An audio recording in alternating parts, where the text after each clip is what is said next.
Cila është e para, veza apo pula?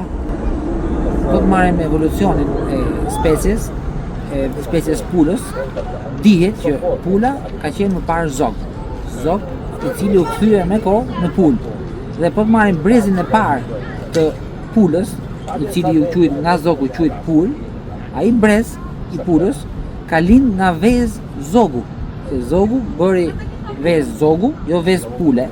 Ka bërë vezë zogu dhe nga kjo veza e zogut lindi pula e parë. Dhe masi u bë pula, masi u rrit, pastaj bëri vezën e pulës. Kështu që veza e pulës ka dalë mas generacionit parë, brezit parë të pulave, që u bën nga vezë zogj. Kështu që e para doli pula, pastaj doli veza e pulës. Në mënyrë që ta shpjegojmë sa më gjerësisht sepse veza vjen gjithmonë më pas species, duhet ta shpjegojmë këtë në termat e evolucionit, se si shkencëtarët e shpjegojnë evolucionin. Ne e dimë evolucionin e kafshëve, që vjen nga kafshët më të thjeshta deri ke më komplekset, dhe po të marrim specien e pulës, specien e zogjve, specien e dinosaurëve e me radhë të tjera, do shohim që ke speciet e shpendëve, shkencëtarët e kanë ndarë që nga kjo pikë kohore e më përpara kanë qenë zogj. Nga kjo pikë në vazhdim, e që u bë më kompleks zogu, u quhet pulë. Po të marrim generacionin e fundit të zogjve, këto zogj bën vezë zogu. Dhe nga këto vezë zogu lindi pula e parë. Domthonë pulat e para janë formuar nga vezë zogu dhe këto pulat e para kanë bërë më pas kanë bërë vezën e pulës. Domthonë veza e pulës ka dalë gjithmonë më pas pulave të para.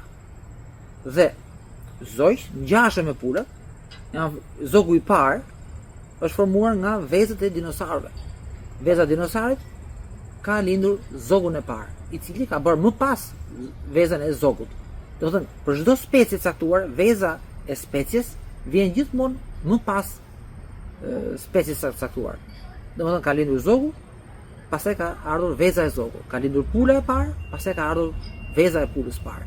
Dinosaurët kanë lindur nga vezë zveranikësh përpara dinosaurëve dhe më pas dinosaurët e parë kanë bërë vezë dinosauri.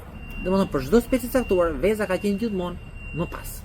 Dhe po ta shohim që në fillimet e specieve të gjalla, më përpara kanë qenë molekulat shumë komplekse, të cilat kanë formuar atë qelizën e parë. Dhe kjo qelizë e parë në fillimet e fare ka qenë ai virusi i parë, i cili nuk quhej as i gjallë as i vdekur, por mund të themi që ka qenë ajo veza e parë nga molekulat e para, të cilat to molekula formuan virusin e parë, dhe nga virusi i parë pastaj vazhdojnë speciet e me radhë. Gjithmonë veza duke pasuar specien përkatëse.